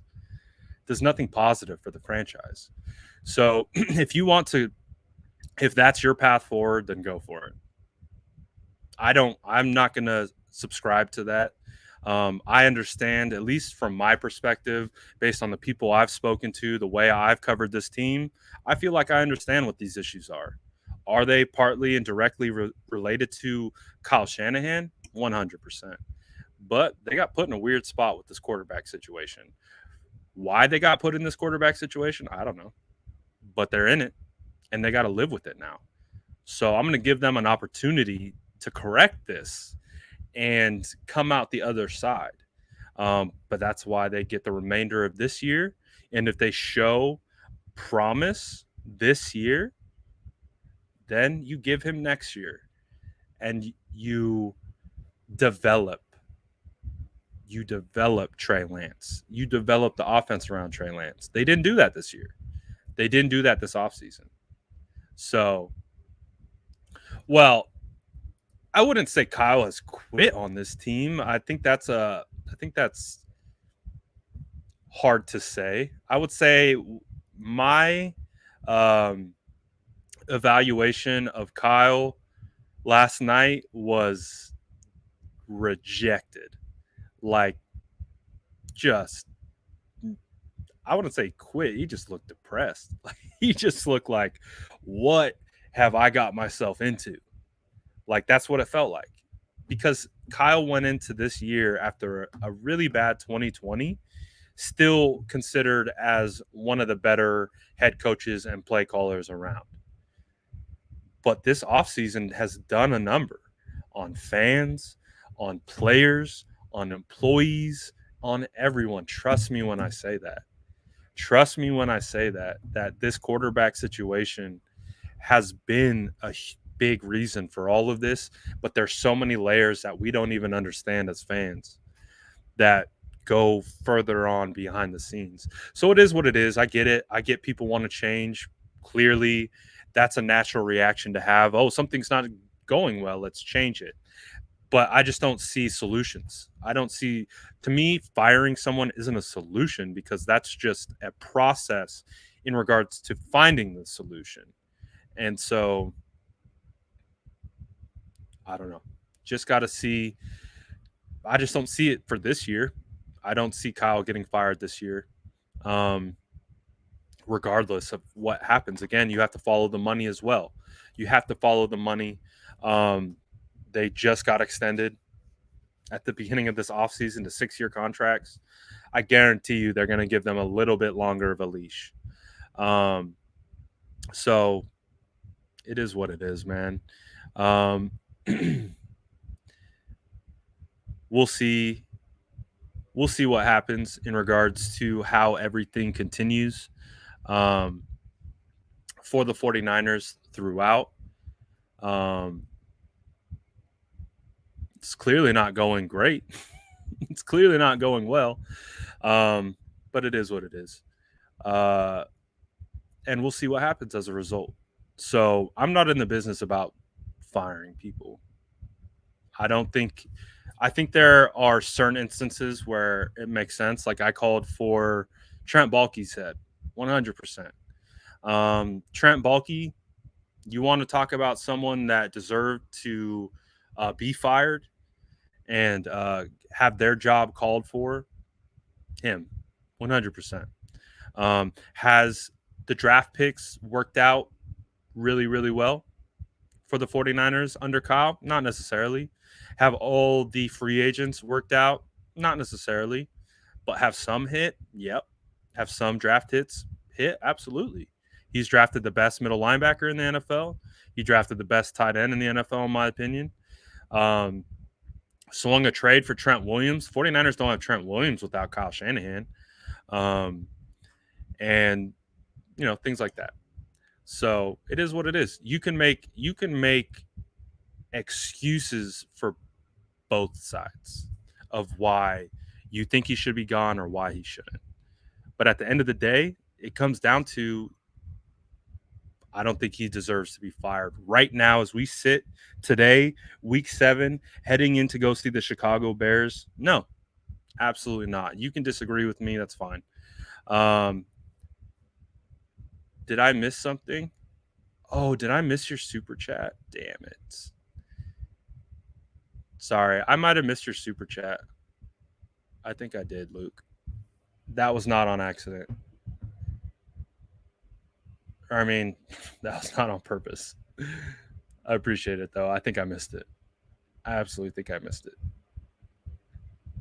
I disagree with this. I think Kittle's been having the best year, one of the best years of his career this year. He has been blocking like a maniac. And I know, I get it. Unless he's producing fantasy stats, people don't give a shit. But this dude in the blocking game is next level. He's been phenomenal as a blocker on this team. And this team has damn near lost games 2 weeks in a row because they haven't had Kittle blocking on the edge. It's been apparent how much they've missed George Kittle and what they're trying to accomplish on this team. Um, Yeah, but that's again another another conversation for the fan base. Kittle's hurt every year. Yeah, he has been hurt. I think he was hurt his rookie year. He's always had I think a torn labrum. He's always had the shoulder injury. Um, but I mean, what do you want? People like again. This is where fans start. It feels like we're heading down a really shitty path on this live. That's fine. That's where this fan base is kind of headed. But again, you look back at the injury. Kittle got hurt last year in 2020 because Jimmy Garoppolo threw a screen pass high and Kendrick Bourne didn't block the defender in front of him. Buda Baker comes in and breaks his foot. Like, oh damn you, Kittle, you're never available this year. He's how many throws has Kittle got thrown into tackles, and then in the last one gets completely bent back because of the throw that was put on him. Like, let's come on, guys. Like, what are we talking about? Like, I think people just need to remember. I think people need to remember this game is 100% guarantee of injury. 100% guarantee of injury. Do we understand? And when you have a player like George Kittle who mixes up as a blocker and catches pass and gets thrown into defenders, you're probably going to get injured. So that's up to also people around him protecting him. I think most logical thinking fans don't want Kyle fired. Why would we want to go backwards 10 years? It's only the Grant followers that talk that mess. I mean, I get it. No, I know a lot of logical people who are just kind of checked out. I get it because that's just how they not everyone is the same type of investment in as a fan or someone who covers or whatever. Um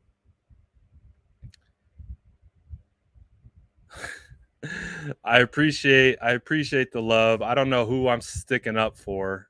I'm just speaking logically from my perspective. You don't have to agree with my perspective, and that's fine. I typically my perspective. I don't just latch on to the emotions of you guys and be like, "Hey, guess what? All you guys are upset right now. All you guys are pissed right now. All you guys want something to happen and call for an action." And I could have easily came on here and said, the thing that we got to change, we got to fire this guy, get rid of that guy. But at the end of the day, it doesn't change anything. In fact, it sets you further back. All firing does is an instant reaction to a problem that is not an instant fix. And if that's what you feel is right, then that's what you feel is right. I don't have to feel that way. That's that that's fine. We can agree to disagree with there. I'll say it again. I do not think Kyle Shanahan should be fired. I do not think Kyle Shanahan should be fired. And if that pisses you off and that triggers you, that sounds like a personal problem because there are so many factors at play. Firing Kyle Shanahan right now does not solve anything. It does not solve anything. It only sets us further back. So if you're okay with a complete rebuild right now, when we have a roster that is talented, that could be what maybe a couple plays go a different way. We're in the above 500. Couple plays go a different way. We're above 500 right now. We're not having these conversations. Exactly. It's the same thought process. Oh, KC fans should fire Andy because Pat Mahomes isn't playing well. Well, Pat Mahomes isn't playing well, so that must be a direct correlation of Andy. If you fire Andy, everything gets somehow fixed. It's not the case, man. It's not the case. And what fans need to remember is that if we're going around firing people at will, that sends messages and waves to the rest of the coaching community about if I go to the 49ers, am I going to get my ass fired because my quarterback drops the ball or my quarterback isn't executing my offense or my wide receivers aren't doing what I want them to do or whatever, like whatever the issues are. Is that going to fix anything? It's not. It's not. But again, like I said, we don't have to agree. That's the beauty that we live in. Um, we don't have to agree. You could absolutely believe that they should be fired. You can believe that, and you can actually want that. I get it. I get it. Like I like Kyle, so I am going to give Kyle the benefit of the doubt more than others. So that's where I'm coming from. You don't have to. You could not like Kyle. You could have not liked Kyle before he even showed up, and so you're already ready to get rid of him. It's fine. It's fine. We don't have to see eye to eye there. We really don't. Do I think Kyle Shanahan has things to improve on? 100%. We've spent a large portion of this live talking about that. But do they warrant being fired right now at week 7? No. We'll talk about who's getting fired week 18 once we know what the record is. Once we know what's going on. If Trey Lance comes in and we watch Kyle Shanahan run Trey Lance into the ground and get him hurt, then yeah, we're gonna be having a different tune at the end of the year. But that's the beauty of football. It's week. It's not. It's week 8. There's a lot of football left to be played. Who knows what direction this team goes in? The people think that this is who we are. There's a lot of football left, guys, and we're not staying here. We're either going to get worse or we're going to get it corrected. This what we're on right now, it's not sustainable. So there's only 2 directions to go, either up or down. And based on which directions we go by the end of this year, that's when those conversations are had. We're not going to capitalize on people's emotions and people's anger and people's frustrations and say it's time to fire Kyle Shanahan because that makes you feel, it gives you a little dopamine shot to be like, yeah, that's going to fix things. Fire Kyle, get his ass out of here. And I feel better about myself and I feel better about this team. When in reality, it just sets you back. So it's fine. It's fine. We don't have to see eye to eye there. We don't. But it is what it is. Let's move on. Let's move on. Let's do this. I've been ranting for quite some time. Quite some time, more than I probably would like to. But what do you let's try to get you guys a little bit more involved now. I want to get you guys a little bit more involved. Um, what do you think the 49ers should do? Um, I'm trying to think of how we could do this in the chat to make it really easy for you guys. If you guys think that based on where we are right now today, because that's what we're talking about. We've already talked about how fans live in the future and live in the past. We're talking about today. Based on today and where we're at today, do you think Kyle Shanahan should be fired? Easy Tino wants to clean house. So drop it in the chat. I want to see what you guys think. We'll do it in succession. So we got 1 no to being fired. We've got yes, yes, no, yes, no,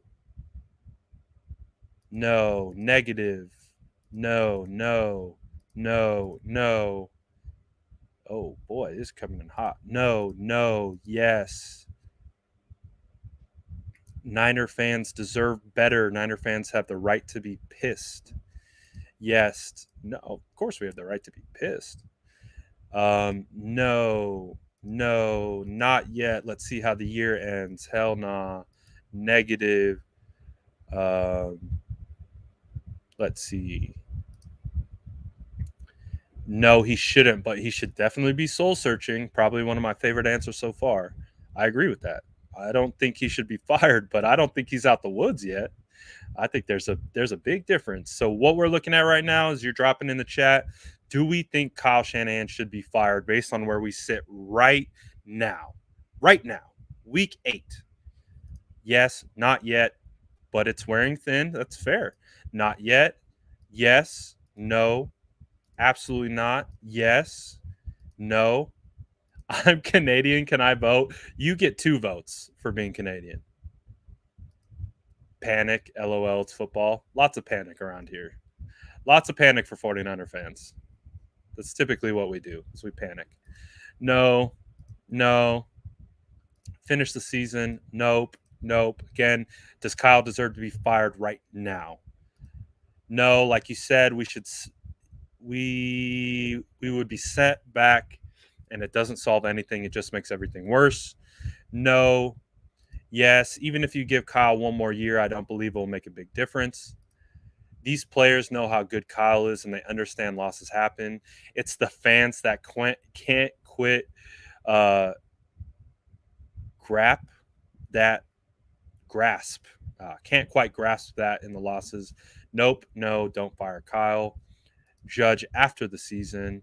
Bebop Jones with his 13-4 prediction. Or he just says 13-4 all the time. I still don't understand. Trade, not fire. Absolutely not. Week 18 if things get worse. Oh, we like that. Be sure to be sure to sack that like button. Whether you agree with me or not on firing Kyle Shanahan, make sure you hit that like button. Yes, no, no. Oh, where'd it go? Where'd it go? Oh yeah, you guys are dropping these in hot. Let's get these up. No freaking way. Let's let it play out.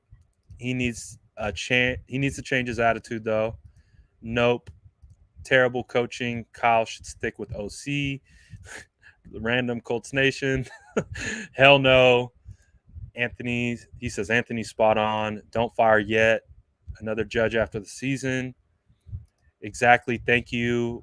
Is firing him right now. That's really stupid. No. Yeah, no. Raymond says yes. Uh, no. Traded at least at the end of the season. So it's pretty even.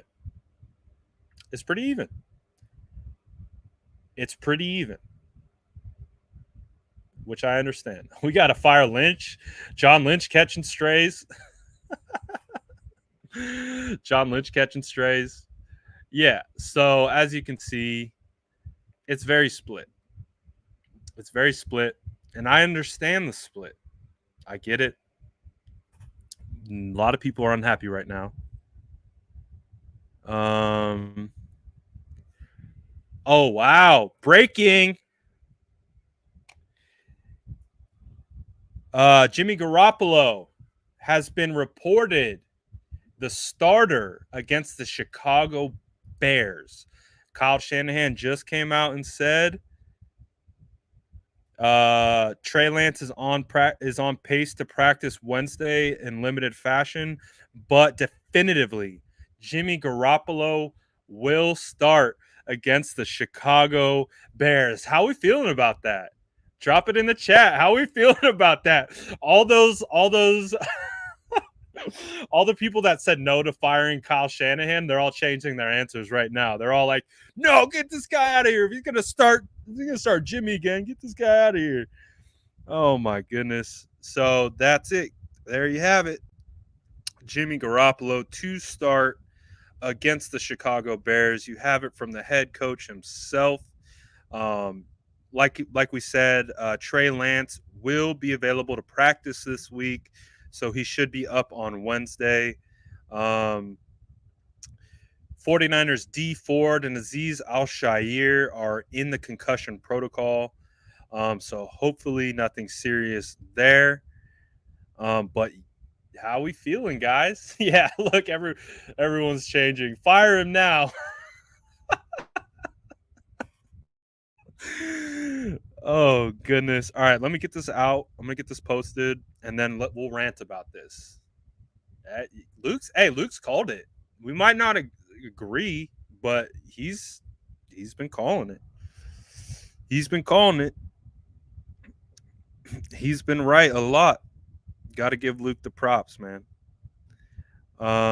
Let's see here. So 49ers, Kyle Shanahan names Jimmy Garoppolo as the starter versus the Chicago versus the Bears. First the Bears. All right, first the Bears. Trey Lance on pace to return to practice this week. Trey Lance on return to practice this week. 49ers name Charles from the Bears. Trey Lance on right. Wait. Oh, post. Go. All right. I'm excited to see to poll the chat again here in a second. Hold on 1 second. Let me get this last one out. Let me get it out. 49ers, Kyle Shanahan names Jimmy Garoppolo starter versus the Bears. Trey Lance is on pace to return to practice this week. All righty. Jaquiski Tart, bone bruise, out for a few weeks. So some of the injuries that have been coming through, sounds like most severe is Tart, which explains the move surrounding Tony Jefferson. Tart will be out for a couple weeks with a bone bruise. According to Matt Mayoko, again, D Ford, Aziz Al-Shaair were diagnosed with concussions, are now on the concussion protocol. And, of course, the big news, Kyle tells the media Jimmy Garoppolo will start versus the Bears. Trey Lance returns to practice. How are we feeling, guys? How are we feeling? Huh? How do we feel about that? So I'll tell you how I feel.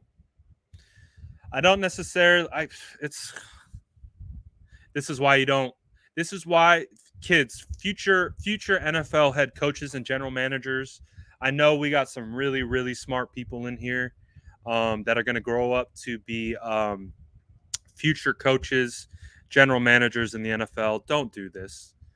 Don't transition from quarterbacks like this. Just don't. You make it really hard on everyone.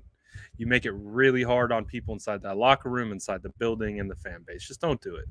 So I know you guys are going to grow up and go on to be future GMs.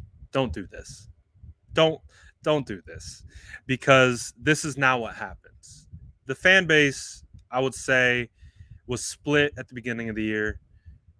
Jimmy, Trey, I would say, I mean, we know there's still a couple out there like Luke and some other guys that understand and continue to logically place why Jimmy Garoppolo will start. But the fan base, I would say, is over the Jimmy experiment. Is over the Jimmy experiment. So at this point, it's just, you kind of have to keep rolling with it. Like, I don't know. Like, dude, I don't know, because on one hand, I understand Trey Lance isn't even at practice yet. Practice doesn't start till Wednesday. It's hard to name a guy a starter. Like, let's say, for example, Jimmy Garoppolo, Trey Lance, they're up in the air. Either one could be named the starter. I would say that it's hard to name a starter at this point in the week when you have a guy returning back from an injury, but clearly there's no speculation. He ended the speculation by saying Jimmy Garoppolo on a Monday will start against the Chicago Bears. So I get it. I get not naming Trey Lance, but you're also kind of voiding the possibility of Trey Lance starting, which I think we all agree is what needs to happen. Not all agree. I'm not going to say that. I don't want to pigeonhole other people because I know that's not true. I would say the strong majority are leaning towards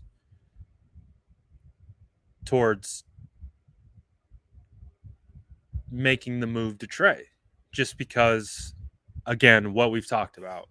how fans are looking at this. It already feels like the season is lost. It's starting to feel like, all right, how do we make this make sense in our brain to not feel like a completely wasted year? And I think part of that is, okay, well, we still have Trey Lance. We can still develop Trey Lance. We can still bring him on. We can learn now, go through the bumps and bruises now, and then maybe towards the end of the year, we'll see things start to get better. That's the hope of having Trey Lance and starting Trey Lance. But when you continue to start Jimmy Garoppolo, that hope is manifested into anger. It's manifested into disappointment. It's manifested into, oh, we got some Trent Williams news. Trent Williams is day to day with an ankle injury. So I guess that's good news. Um, so we'll see. They thought Trent Williams could potentially play last night. They decided not to. So Trent Williams is going to be on the shelf. Or wait, I'm sorry. Trent Williams is day to day. Is day to day.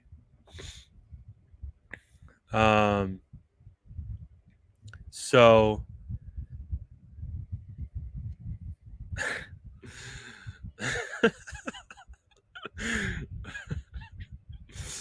I know a lot of people really wanted Trey Lance to start. So I mean, this could be a locker room thing too. It could be a locker room thing of, we said this all off season, and we're gonna stick by it and do right by not only Jimmy but his representation. I don't know, man. That's why there's at a certain level this just becomes so much larger. Do I have an IG? I absolutely have an IG.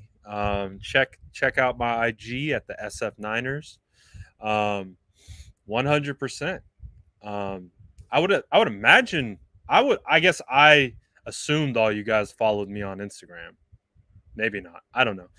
I thought you guys all followed me on Instagram. Maybe not. Do you guys follow me on Instagram?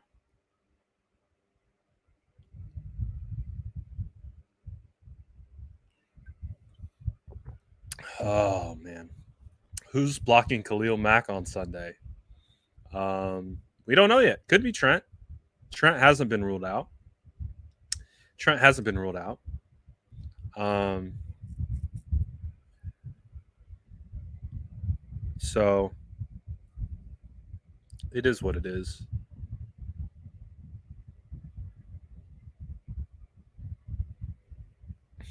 Ah, my guy, my guy. Oh, we Robert, what are we doing, man? Come hit up the IG, bro. Your life will be changed forever. Forever.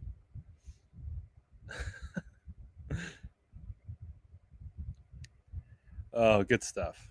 All right. So obviously, a lot of stuff just dropped. A lot of news. A lot of information.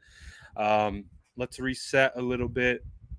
Um, oh, we see you, Kevin. Thank you. Thank you for the compliment. Um, so here it is. The 49ers. Should I even do like a little? Let me do this.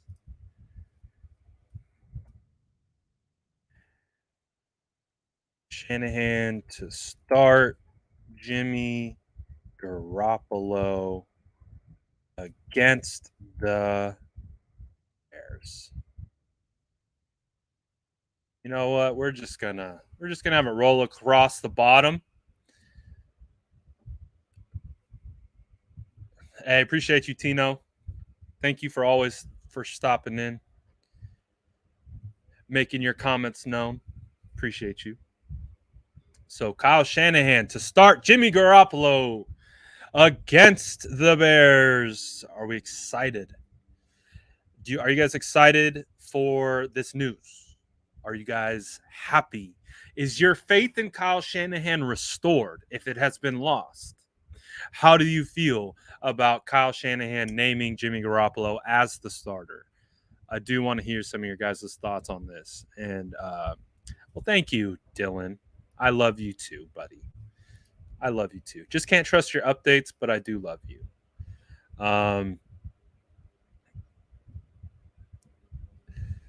Yeah, that's what I'm talking about, James. That's what I'm talking about.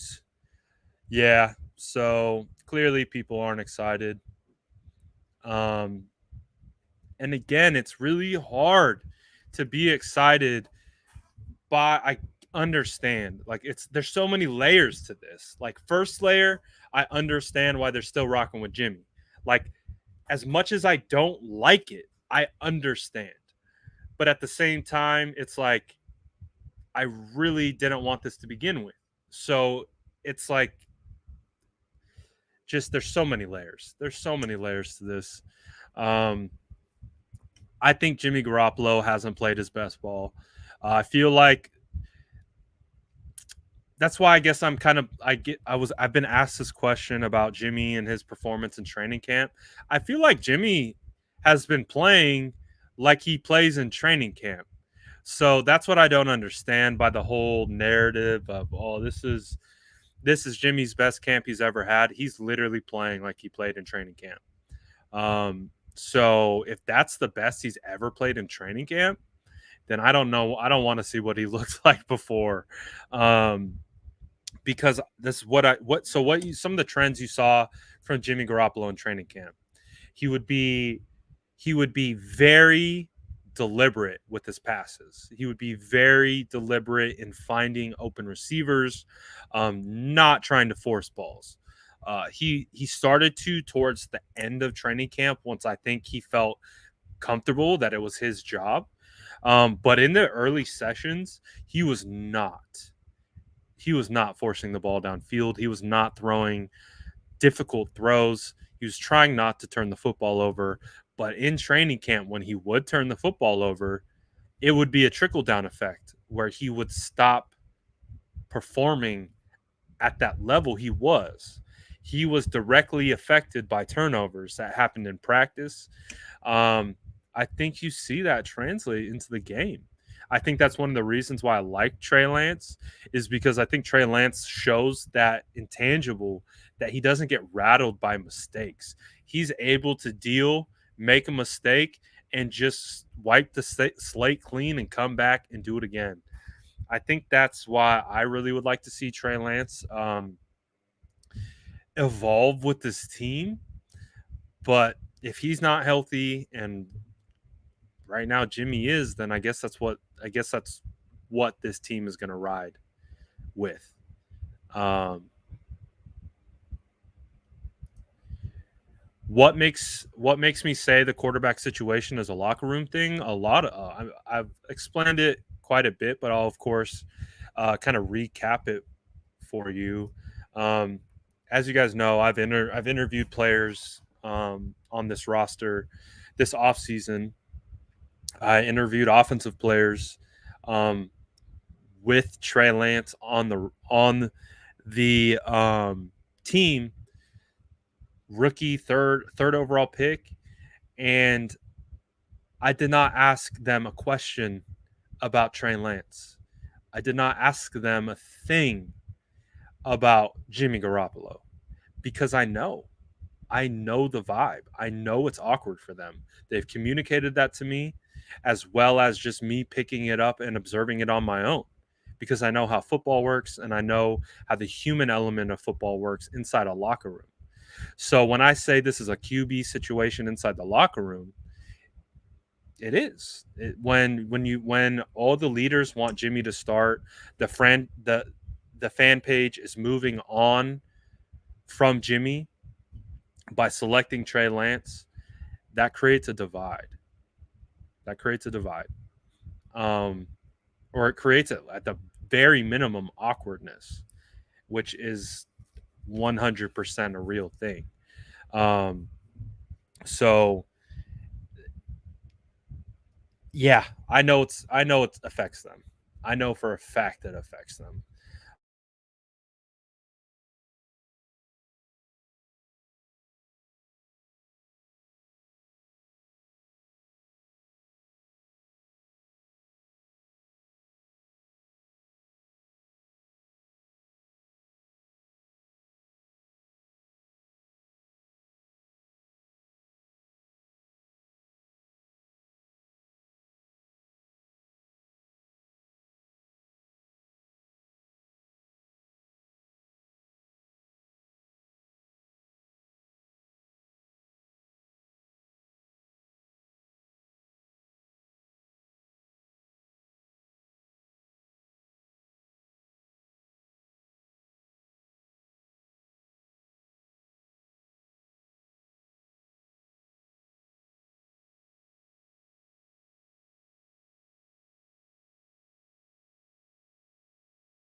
Are you guys still here?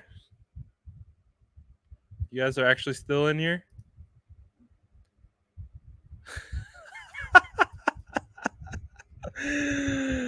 Oh goodness. What have you guys been doing in here since I've been gone, huh? This is what happens when you let the inmates run the asylum. Oh, this is how you know this community is 100. It doesn't matter how shitty my Wi-Fi is. My Wi-Fi can kick my ass out of my own stream, but the whole squad will stick it out and stay on the stream. That's how you know the sourdough squad is real. I see you guys. I see you guys. You guys make me happy. I was expecting there to be no one in here. The fact that there's still over 100 people in here, man, you guys make me happy. I apologize. My 2-year old unplugged my Wi-Fi router, so that's what I was up against there. Um, that's what I was up against there. Got to do a better job using better technique to block out the 2-year old from undoing the Wi-Fi. Got to figure that one out. Oh gosh. Kiefer says Shandy Man, he really thinks we a playoff team right now. Yeah, so I've been kind of looking at Twitter. It really, really sounds like everyone's for the first time. Again, this is just based on like what I've seen on Twitter. Um, I haven't seen the fan base rally about something and feeling the same way. And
what is happening?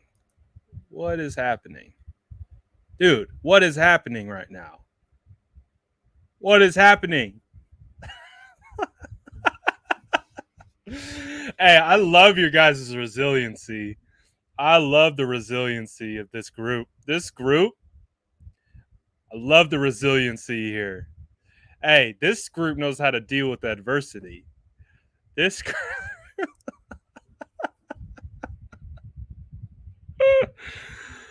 Oh, I love it. I love it. Doesn't matter if I'm here or not. Doesn't matter if I'm here or not. Y'all still rocking with me. Y'all still rocking with me. I feel it.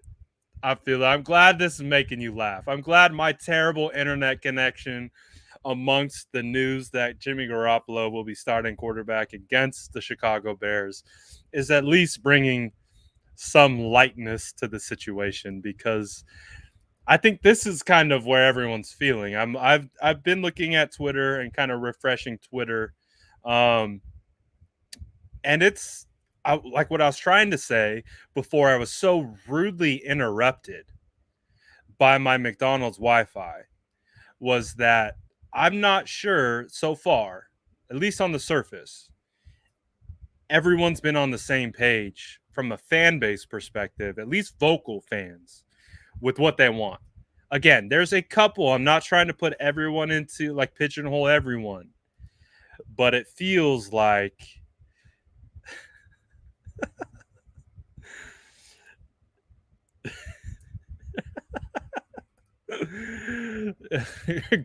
Grant unplugged the Wi-Fi. I was going too hard. Rombo Rombo unplugged the Wi-Fi. All the boys coming after me, and they're like, "Oh, he's trying to save face for the franchise. Get rid of this guy. Get rid of this guy. Unplug him." Um, let's do this. Actually, let's do this, guys.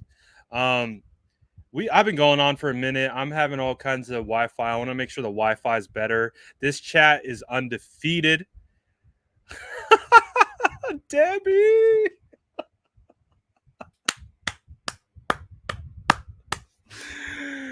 Debbie, you are a freaking chat legend. This is why this group, Sourdough Squad, my sourdough sister, let's go, Debbie. Yes, I will take that money and I will put it towards some type of device to keep the toddler away. Yep, drop the goats. Debbie the damn goat. We see you, Debbie. Let's go. Drop a goat in the chat for Debbie. She is a real one. Debbie Chain. Let's go. Let's go. This is officially the Debbie chat for the rest of the live. Let's go. We love it. We love the support here. Again, this is what's fun. We are amidst some news that maybe we don't necessarily love. My Wi-Fi is getting cut out because of my toddler, and then it's just kicking me out regardless, and we're still having some fun with it. We're still trying to keep it positive and light. I appreciate that so much, Debbie. I'm absolutely going to look into a child-proof router. Facts. That is happening. You are appreciated here, Debbie. Thank you very much. I love it, man. I love it. I love it. Let's go. What a go. What a go. What a go. Queen Debbie, let's go. You know the vibes. Goat. Absolutely. Goat talk. Debbie Dollars. Yes, this is it. This is what we really wanted to hear. This is why everyone's so upset. Everyone's like, Trey Lance, Jimmy Garoppolo. No. Debbie to start versus the Bears. This is why I'm heated. This is why I'm heated. Oh, chill, bro. Debbie. Trade Kyle for Debbie straight up. That's not bad. The value's there. Debbie's a real one, so the value's there. the hashtag start Debbie. Facts. Got to. Love it. Appreciate you so much, Debbie. Real one for that. Instantly elevated into chat legendariness. This was a top 3 Brad live. I'll take it. Yep. Debbie throwing for 504 TDs. Start Debbie everywhere in fantasy leagues. She is only on 1% of rosters across all platforms. Doesn't matter if it's Yahoo, doesn't matter if it's Sleeper, doesn't matter if it's ESPN, NFL. Go get her. She's available everywhere. Debbie going off. The value. You know what I'm talking about. The value. Debbie better. Let's go. Debbie's you would waste your top waiver wire for Debbie. 100%. 100%. Go straight now. Go before it's too late. Before it's too late. And dual threat Debbie. Oh, we got a nick. Is that a nickname too? Dual threat Debbie. She's running. She's throwing. She's doing it all. Hashtag dual threat Debbie in the building. We're not even talking about anything right now. We're just talking about Debbie. We're talking about my Wi-Fi. We're talking about what are we talking about? Debbie owns this chat officially. Good job, Denny. Yes. This too. This too. Let's go. Oh, let him know. Let him know. Debbie said, I'm one of the real old, I'm going to call you OG. Following the team for 53 years since I was 12 years old. We see you, Debbie. That's time. Hey, when you have 53 years in the game, you got perspective like a mother. You've been around. You know, yeah, this ain't nothing new. This ain't nothing new. She lived through Singletary. She lived through Nolan. She lived through Harbaugh. She lived through Chip Kelly. She lived through Mariucci. She lived through it all. Debbie, you go. Debbie, you go. She won that off a parlay. Yeah, we are. We are absolutely hiding our pain with some fun. 100%. Debbie Walsh, let's go. Look at Debbie. Chat legend. Debbie Rice, Debbie Montana. Yeah, she's an OG. She's an OG. Apparently, Dylan's still a teenager. Sign Debbie to a 4-year contract. Oh, Webby, the W. I love it. All right. We're still going. Get rid of Lynch. Put Debbie in there. Let's go. Debbie, Debo, Ayuk. Now talk about a passing attack with Debbie, Debo, and Ayuk. Chow, please. Woo! Oh, there we go. Now we're talking Debbie 49ers QC, making sure players know the worth. 100%. Every team needs a Debbie in that locker room. Every single team. And if you don't agree, you don't know. He said, I need a sugar mama. Chill, bro. Chill. That's awesome. Debbie's met all the greats too. Legendary. Quadruple salute. Debbie for GM. Anthony says, yo, Brad, do you prefer to go live on YouTube over IG? Yeah, I really do. I like this community that we have. I really do. And this is a perfect example. We have been talking about nothing for 10 minutes, just having a blast over my Wi-Fi cutting out and kicking me out the stream.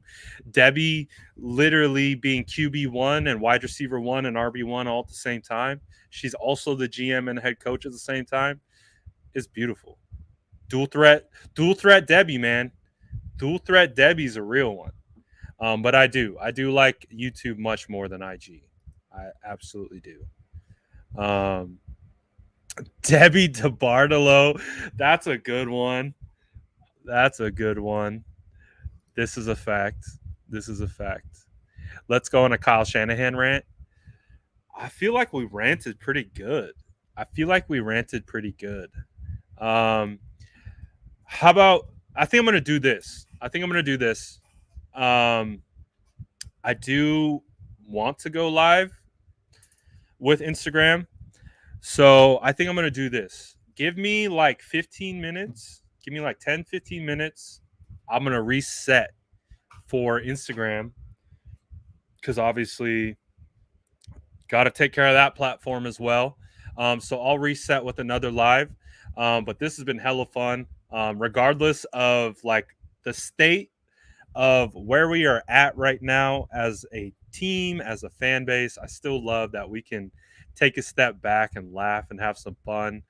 Shout out Debbie for bringing some great comedy to the chat. Yes, IG is very toxic. That's probably why I like YouTube a little bit better. But I'm going to reset. Keep the legend of Debbie alive, guys. There's 100 or so of you in here. Keep the legend of Debbie alive. Hashtag dual threat Debbie. Hashtag whatever we want to call Debbie. Protect her at all costs. All right? We protect Debbie at all costs. Debbie, you're welcome here always and forever.